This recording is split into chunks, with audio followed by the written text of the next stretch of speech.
What's up, fam?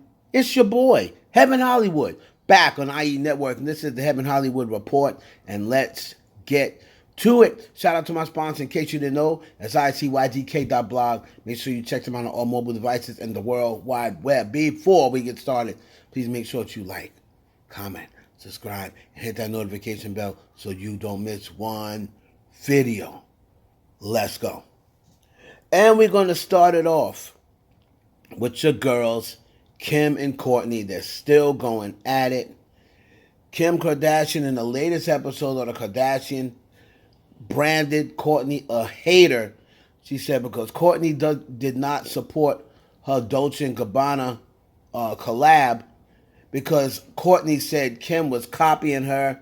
You know, it was too close to after her wedding with Travis.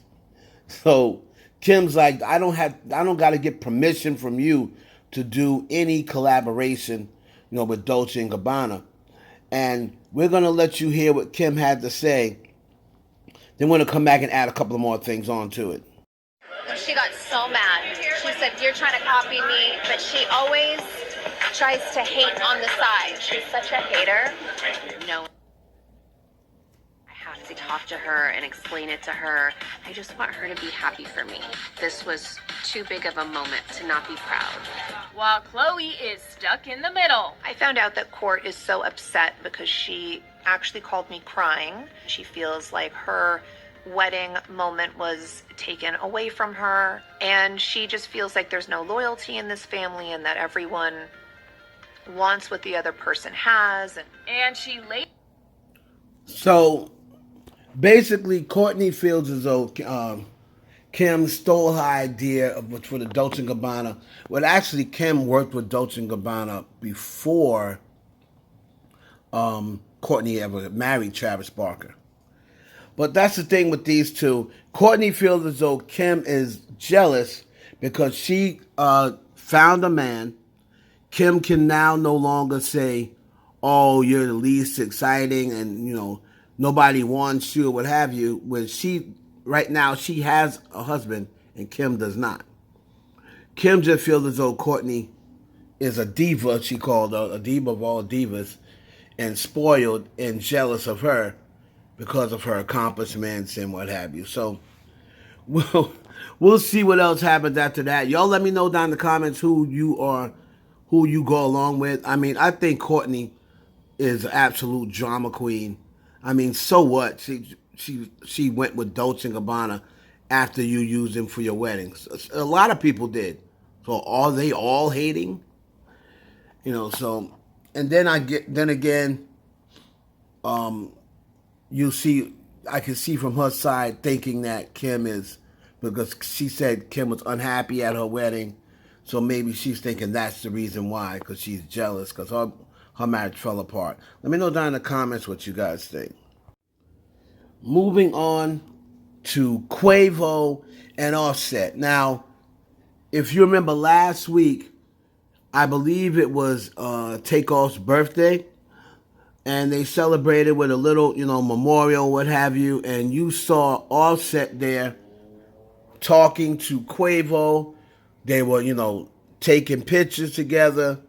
I believe at one point when they were all gathering around, for Takeoff, when they were going to let the balloons go up in the air or what have you, I think they had their arm around each other's shoulder.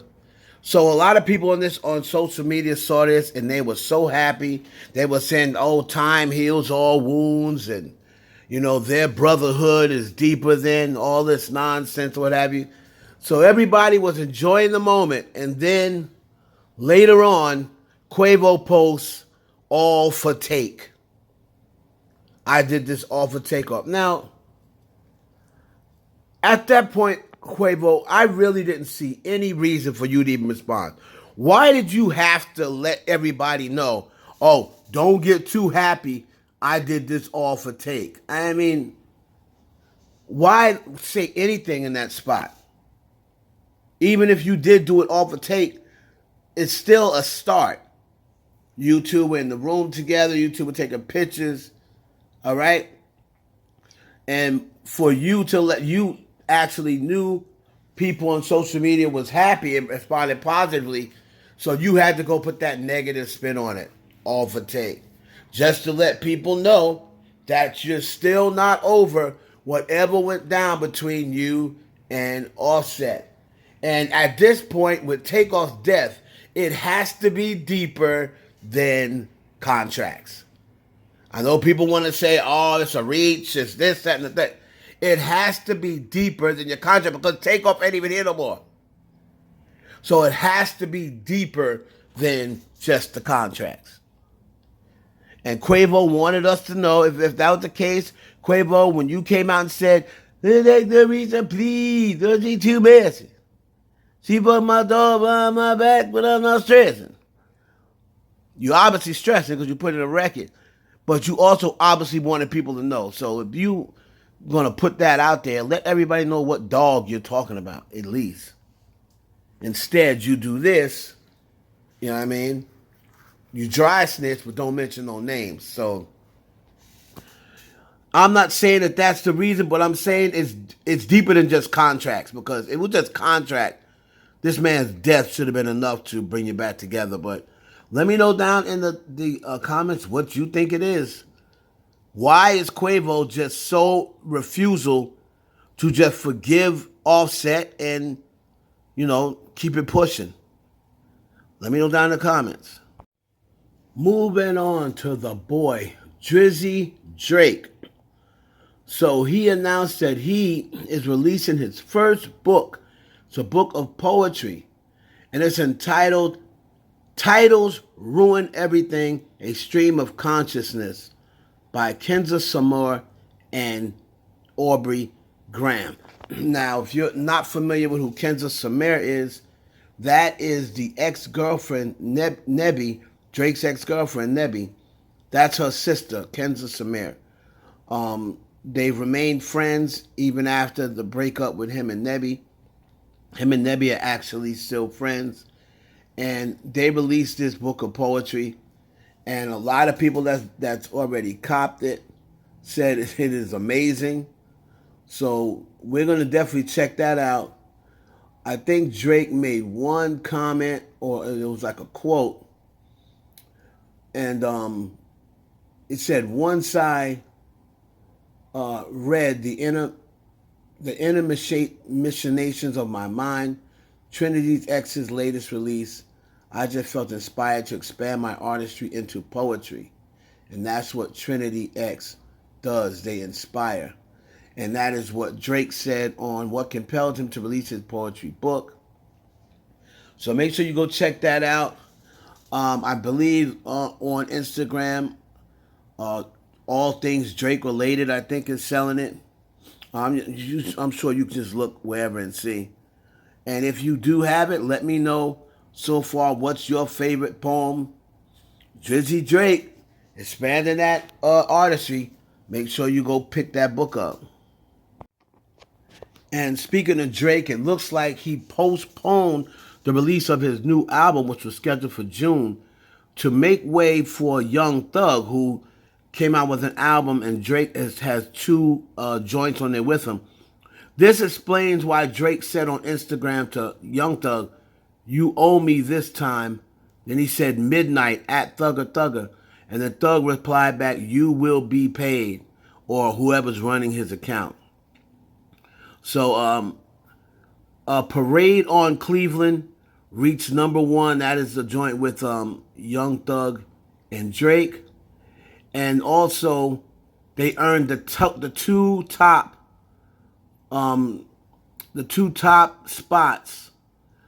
It was their joint Parade on Cleveland and You Went In, I believe it's called. Oh, You Went.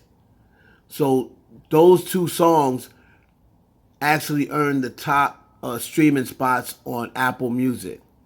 So now a lot of people, are not really feeling it. Even though these songs are number one and number two right now in global Apple Music, there's a couple of people that wasn't really feeling it. And I'll read one of the tweets off. And that tweeted from Mimi, the Music Blogger 2.0. And she says, it's getting old hearing the same old stuff from the mainstream American rappers. Remember, these type of tweets is what's prompting these record labels to push the narrative that rap is dying, especially the men who keep using the same formula. One thing about them, they're going to have a Drake, Young Thug, Future, Lil Baby, 21 Savage, or Dirk feature. It's getting boring now, repetitive. Now, y'all let me know what y'all think about that. Are y'all getting tired of the same old people collaborating? You know, at least out there, look at the women. You know, Bia just did a collaboration with Busta Rhymes. Coi Leray, Busta Rhymes. But Bia is working with 50 Cent. Like, the women are doing collaborations with different people. Nicki Minaj and Ice Spice. Nicki Minaj and Sexy Red. You know, different people. Cardi B was at Lotto. She did Glorilla. You know what I mean? So, let me know what you think. That tweeter, Mimi the blogger, have a point? Y'all let me know down in the comments. It's your boy Heaven Hollywood. I want to thank everybody for their support. And I'll catch you on the next one. Peace.